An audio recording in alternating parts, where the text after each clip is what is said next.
أعوذ بالله من الشيطان الرجيم. بسم الله الرحمن الرحيم. واعلموا أنما غنمتم من شيء فأن لله خمسه وللرسول ولذي القربى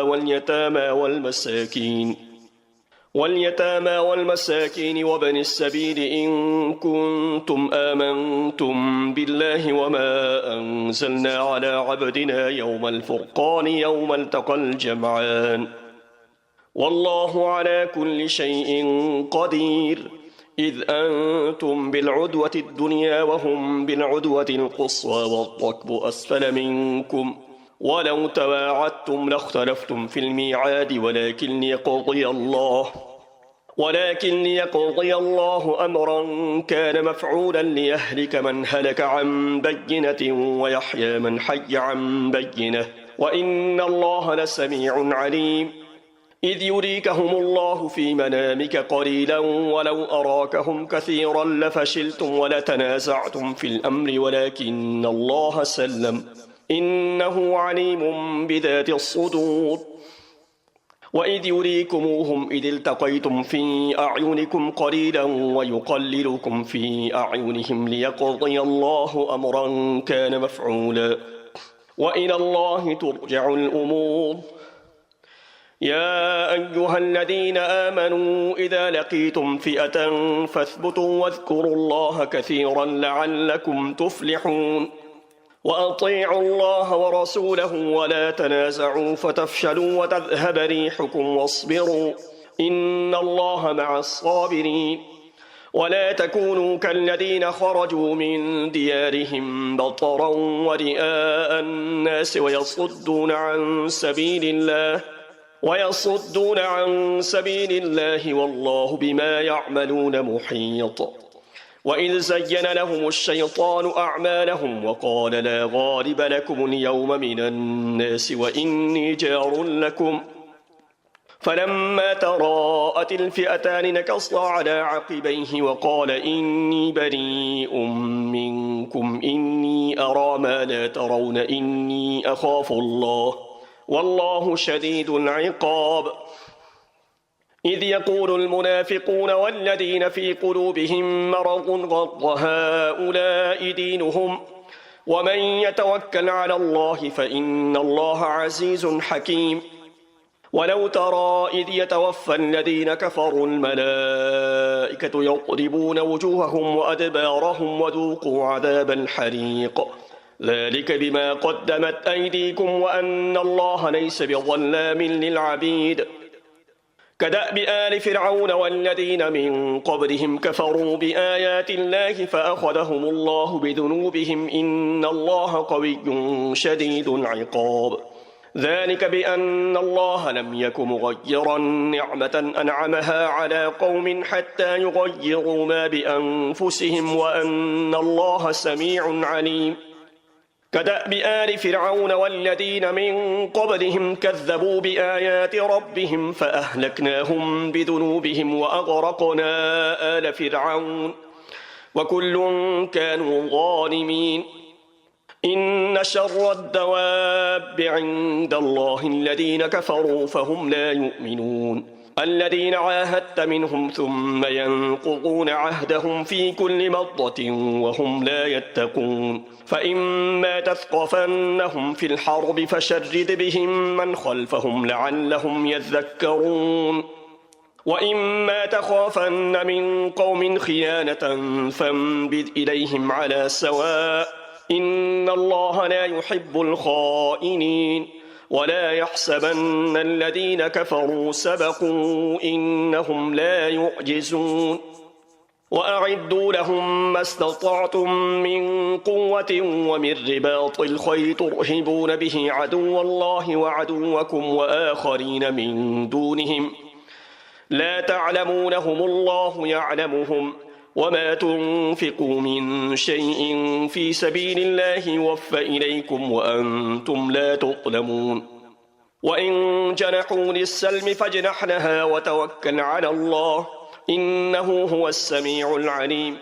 وإن يريدوا أن يخدعوك فإن حسبك الله هو الذي أيدك بنصره وبالمؤمنين وألف بين قلوبهم لو أنفقت ما في الأرض جميعا ما ألفت بين قلوبهم ولكن الله ألف بينهم إنه عزيز حكيم. يا أيها النبي حسبك الله ومن اتبعك من المؤمنين. يا أيها النبي حرض المؤمنين على القتال إن يكن منكم 20 صابرون يغلبوا 200 وإن يكن منكم 100 يغلبوا 1000 من الذين كفروا بأنهم قوم لا يفقهون. الآن خفف الله عنكم وعلم أن فيكم ضعفا فإن يكن منكم 100 صابرة يغلبوا 200 وإن يكن منكم 1000 يغلبوا 2000 بإذن الله والله مع الصابرين. ما كان لنبي أن يكون له أسرى حتى يثخن في الأرض تريدون عرض الدنيا والله يريد الآخرة والله عزيز حكيم. لولا كتاب من الله سبق لمسكم فيما أخذتم عذاب عظيم فكلوا مما غنمتم حلالا طيبا واتقوا الله إن الله غفور رحيم. يا أيها النبي قل لمن في أيديكم من الأسرى إن يعلم الله في قلوبكم خيرا يؤتكم خيرا مما أخذ منكم ويغفر لكم والله غفور رحيم. وإن يريدوا خيانتك فقد خانوا الله من قبل فأمكن منهم والله عليم حكيم. إن الذين آمنوا وهاجروا وجاهدوا بأموالهم وأنفسهم في سبيل الله والذين آووا ونصروا أولئك بعضهم أولياء بعض والذين آمنوا ولم يهاجروا ما لكم من ولايتهم من شيء حتى يهاجروا وإن استنصروكم في الدين فعليكم النصر إلا على قوم بينكم وبينهم ميثاق والله بما تعملون بصير. والذين كفروا بعضهم أولياء بعض إلا تفعلوه تكن فتنة في الأرض وفساد كبير. والذين آمنوا وهاجروا وجاهدوا في سبيل الله والذين آووا ونصروا أولئك هم المؤمنون حقا لهم مغفرة ورزق كريم. والذين آمنوا من بعد وهاجروا وجاهدوا معكم فأولئك منكم وأولو الأرحام بعضهم أولى ببعض في كتاب الله إن الله بكل شيء عليم. براءة من الله ورسوله إلى الذين عاهدتم من المشركين فسيحوا في الأرض 4 أشهر واعلموا أنكم غير معجز الله وأن الله مخزي الكافرين. وأذان من الله ورسوله إلى الناس يوم الحج الأكبر أن الله بريء من المشركين ورسوله فإن تبتم فهو خير لكم وإن توليتم فاعلموا أنكم غير معجز الله وبشر الذين كفروا بعذاب أليم. إلا الذين عاهدتم من المشركين ثم لم ينقصوكم شيئا ولم يظاهروا عليكم أحدا فأتموا إليهم عهدهم إلى مدتهم إن الله يحب المتقين. فإذا انسلخ الأشهر الحرم فاقتلوا المشركين حيث وجدتموهم وخذوهم واحصروهم واقعدوا لهم كل مرصد فإن تابوا وأقاموا الصلاة وآتوا الزكاة فخلوا سبيلهم إن الله غفور رحيم. وإن أحد من المشركين استجارك فأجره حتى يسمع كلام الله ثم أبلغه مأمنه ذلك بأنهم قوم لا يعلمون. كيف يكون للمشركين عهد عند الله وعند رسوله إلا الذين عاهدتم عند المسجد الحرام فما استقاموا لكم فاستقيموا لهم إن الله يحب المتقين. كيف وإن يظهروا عليكم لا يرقبوا فيكم إلا ولا ذمة يرضونكم بأفواههم وتأبى قلوبهم وأكثرهم فاسقون اشتروا بآيات الله ثمنا قليلا فصدوا عن سبيله إنهم ساء ما كانوا يعملون لا يرقبون في مؤمن إلا ولا ذمة وأولئك هم المعتدون فإن تابوا وأقاموا الصلاة وآتوا الزكاة فإخوانكم في الدين ونفصل الآيات لقوم يعلمون وإن نكثوا أيمانهم من بعد عهدهم وطعنوا في دينكم فقاتلوا أئمة الكفر إنهم لا أيمان لهم لعلهم ينتهون ألا تقاتلون قوما نكثوا أيمانهم وهموا بإخراج الرسول وهم بدأوكم أول مرة أتخشونهم فالله أحق أن تخشوه إن كنتم مؤمنين قاتلوهم يعذبهم الله بأيديكم ويخزهم وينصركم عليهم ويشف صدور قوم مؤمنين ويذهب غيظ قلوبهم ويتوب الله على من يشاء والله عليم حكيم أم حسبتم أن تتركوا ولما يعلم الله الذين جاهدوا منكم ولم يتخذوا من دون الله ولا رسوله ولا المؤمنين وليجة والله خبير بما تعملون ما كان للمشركين أن يعمروا مساجد الله شاهدين على أنفسهم بالكفر أولئك حبطت أعمالهم وفي النار هم خالدون إنما يأمر مساجد الله من آمن بالله واليوم الآخر وأقام الصلاة وآتى الزكاة ولم يخش إلا الله فعسى أولئك أن يكونوا من المهتدين أجعلتم سقاية الحاج وعمارة المسجد الحرام كمن آمن بالله واليوم الآخر وجاهد في سبيل الله لا يستوون عند الله والله لا يهدي القوم الظالمين الذين آمنوا وهاجروا وجاهدوا في سبيل الله بأموالهم وأنفسهم أعظم درجة عند الله وأولئك هم الفائزون يبشرهم ربهم برحمة منه ورضوان وجنات لهم فيها نعيم مقيم خالدين فيها أبدا إن الله عنده أجر عظيم يا أيها الذين آمنوا لا تتخذوا آباءكم وإخوانكم أولياء إن استحبوا الكفر على الإيمان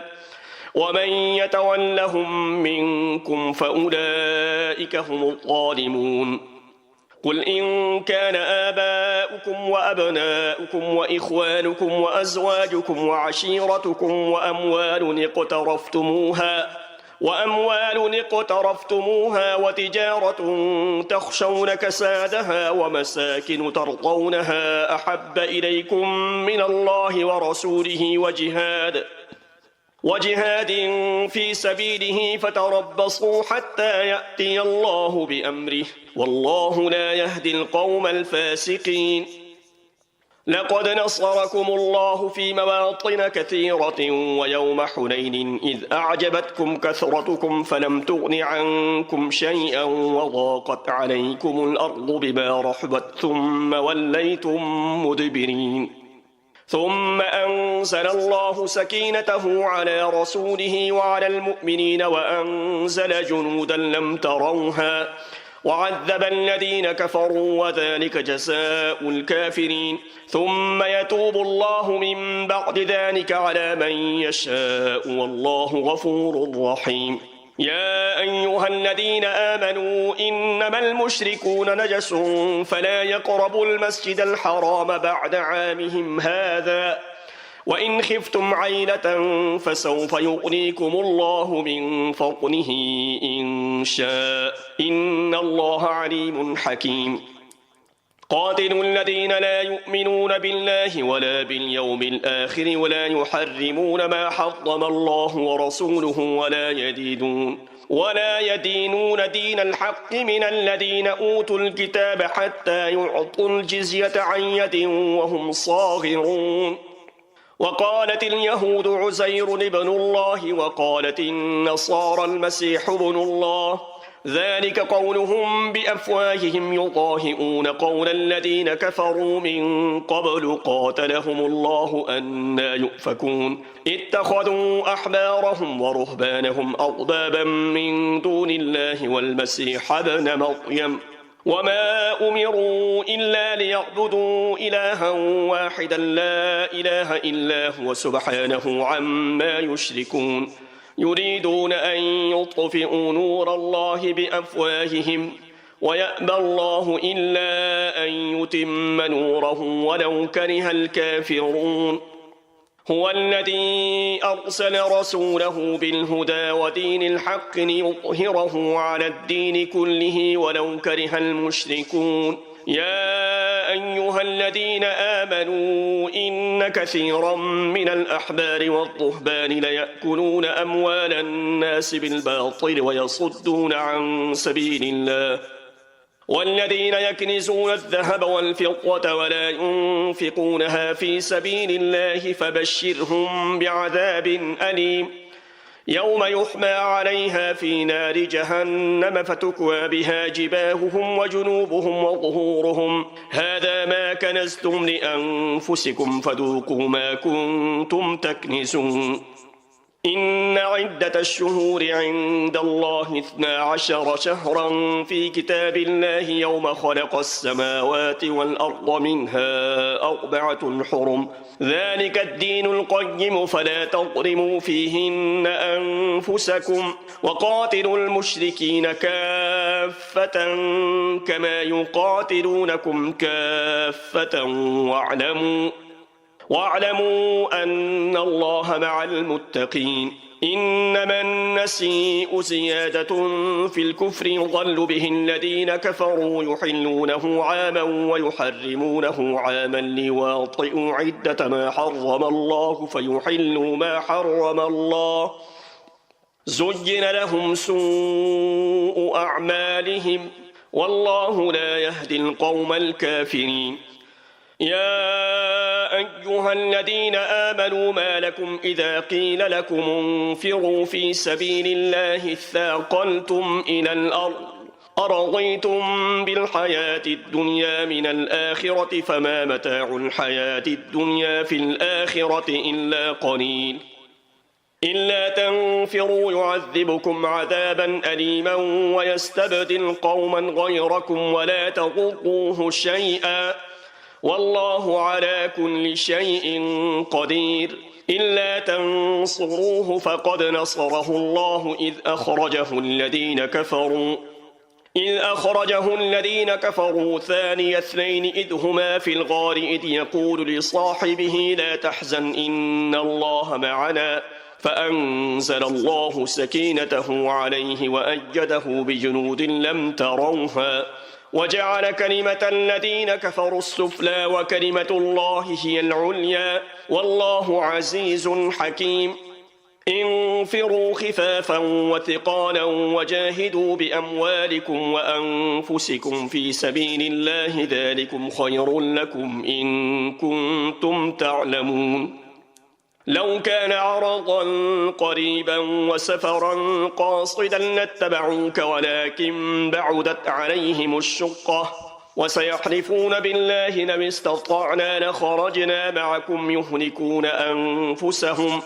والله يعلم إنهم لكاذبون. عفى الله عنك لم أذنت لهم حتى يتبين لك الذين صدقوا وتعلم الكاذبين.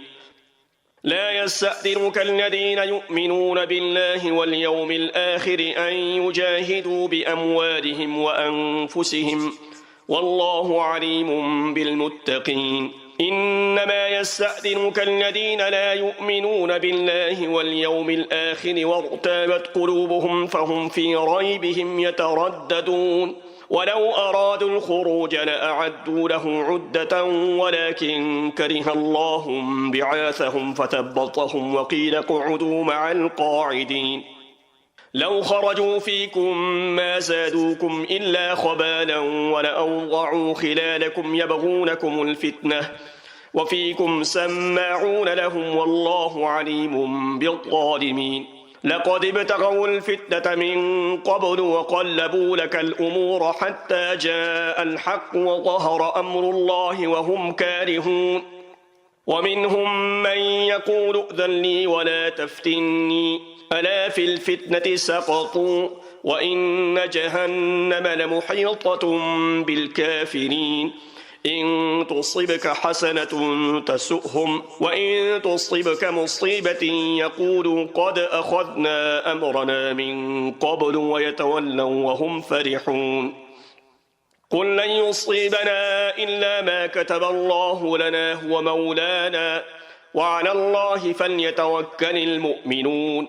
قل هل تربصون بنا إلا إحدى الحسنيين ونحن نتربص بكم أن يصيبكم الله بعذاب من عنده أو بأيدينا فتربصوا إنا معكم متربصون قل أنفقوا طوعا أو كرها لن يتقبل منكم إنكم كنتم قوما فاسقين وما منعهم أن تقبل منهم نفقاتهم إلا أنهم كفروا بالله وبرسوله ولا يأتون الصلاة إلا وهم كسالى ولا ينفقون إلا وهم كارهون فلا تعجبك أموالهم ولا أولادهم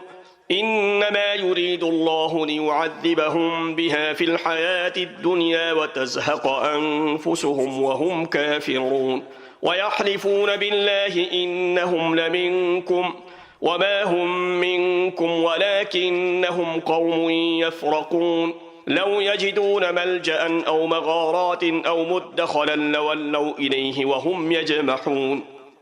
ومنهم من يلمزك في الصدقات فإن أعطوا منها رضوا وإن لم يعطوا منها إذا هم يسخطون ولو أنهم رضوا ما آتاهم الله ورسوله وقالوا حسبنا الله سيؤتينا الله من فضله ورسوله إنا إلى الله راغبون إنما الصدقات للفقراء والمساكين والعاملين عليها والمؤلفة قلوبهم وفي الرقاب والغارمين وفي سبيل الله وابن السبيل فريضة من الله والله عليم حكيم ومنهم الذين يؤذون النبي ويقولون هو أذن قل أذن خير لكم يؤمن بالله ويؤمن للمؤمنين ورحمة للذين آمنوا منكم والذين يؤذون رسول الله لهم عذاب أليم يحلفون بالله لكم ليرضوكم والله ورسوله أحق أن يرضوه إن كانوا مؤمنين ألم يعلموا أنه من يحادد الله ورسوله فأن له نار جهنم خالدا فيها ذلك الخزي العظيم يحذر المنافقون أن تنزل عليهم سورة تنبئهم بما في قلوبهم قل استهزئوا إن الله مخرج ما تحذرون ولئن سألتهم ليقولن إنما كنا نخوض ونلعب قل أبالله وآياته ورسوله كنتم تستهزئون لا تعتذروا قد كفرتم بعد إيمانكم إن نعف عن طائفة منكم نعذب طائفة بأنهم كانوا مجرمين المنافقون والمنافقات بعضهم من بعض يأمرون بالمنكر وينهون عن المعروف ويقبضون أيديهم نسوا الله فنسيهم إن المنافقين هم الفاسقون وعد الله المنافقين والمنافقات والكفار نار جهنم خالدين فيها هي حسبهم ولعنهم الله ولهم عذاب مقيم كالذين من قبلكم كانوا أشد منكم قوة وأكثر أموالا وأولادا فاستمتعوا بخلاقهم فاستمتعتم بخلاقكم كما استمتع الذين من قبلكم بخلاقهم وخضتم كالذي خاضوا أولئك حبطت أعمالهم في الدنيا والآخرة وأولئك هم الخاسرون ألم يأتهم نبأ الذين من قبلهم قوم نوح وعاد وثمود وقوم إبراهيم وأصحاب مدين والمؤتفكات أتتهم رسلهم بالبينات فما كان الله ليظلمهم ولكن كانوا أنفسهم يظلمون والمؤمنون والمؤمنات بعضهم أولياء بعض يأمرون بالمعروف وينهون عن المنكر ويقيمون الصلاة ويؤتون الزكاة ويطيعون الله ورسوله أولئك سيرحمهم الله إن الله عزيز حكيم وعد الله المؤمنين والمؤمنات جنات تجري من تحتها الأنهار خالدين فيها ومساكن طيبة في جنات عدن ورضوان من الله أكبر ذلك هو الفوز العظيم يا أيها النبي جاهد الكفار والمنافقين واغلظ عليهم ومأواهم جهنم وبئس المصير يحلفون بالله ما قالوا ولقد قالوا كلمة الكفر وكفروا بعد إسلامهم وهموا بما لم ينالوا وما نقموا إلا أن أغناهم الله ورسوله من فضله فإن يتوبوا يك خيرا لهم وإن يتولوا يعذبهم الله عذابا أليما في الدنيا والآخرة وما لهم في الأرض من ولي ولا نصير ومنهم من عاهد الله لئن آتانا من فضله لنصدقن ولنكونن من الصالحين فلما آتاهم من فضله بخلوا به وتولوا وهم معرضون فأعقبهم نفاقا في قلوبهم إلى يوم يلقونه بما أخلفوا الله ما وعدوه وبما كانوا يكذبون ألم يعلموا أن الله يعلم سرهم ونجواهم وأن الله علام الغيوب الذين يلمزون المطوعين من المؤمنين في الصدقات والذين لا يجدون إلا جهدهم فيسخرون منهم سخر الله منهم ولهم عذاب أليم استغفر لهم أو لا تستغفر لهم إن تستغفر لهم 70 مرة فلن يغفر الله لهم ذلك بأنهم كفروا بالله ورسوله والله لا يهدي القوم الفاسقين فرح المخلفون بمقعدهم خلاف رسول الله وكرهوا أن يجاهدوا بأموالهم وأنفسهم في سبيل الله وقالوا لا تنفروا في الحر قل نار جهنم أشد حرا لو كانوا يفقهون فليضحكوا قليلا وليبكوا كثيرا جزاء بما كانوا يكسبون فإن رجعك الله إلى طائفة منهم فاستأذنوك للخروج فقل لن تخرجوا معي أبدا ولن تقاتلوا معي عدوا إنكم رضيتم بالقعود أول مرة فاقعدوا مع الخالفين ولا تصل على أحد منهم مات أبدا ولا تقم على قبره إنهم كفروا بالله ورسوله وماتوا وهم فاسقون ولا تعجبك أموالهم وأولادهم إنما يريد الله أن يعذبهم بها في الدنيا وتزهق أنفسهم وهم كافرون وإذا أنزلت سورة أن آمنوا بالله وجاهدوا مع رسوله استأذنك أولو الطول منهم وقالوا ذرنا نكن مع القاعدين رضوا بأن يكونوا مع الخوالف وطبع على قلوبهم فهم لا يفقهون لكن الرسول والذين آمنوا معه جاهدوا بأموالهم وأنفسهم وأولئك لهم الخيرات وأولئك هم المفلحون أعد الله لهم جنات تجري من تحتها الأنهار خالدين فيها ذلك الفوز العظيم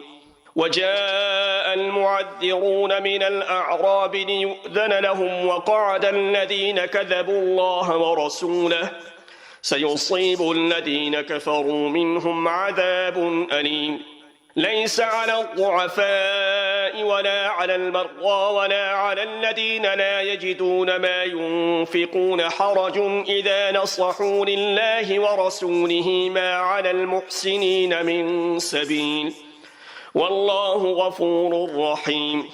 ولا على الذين إذا ما أتوك لتحملهم قلت لا أجد ما أحملكم عليه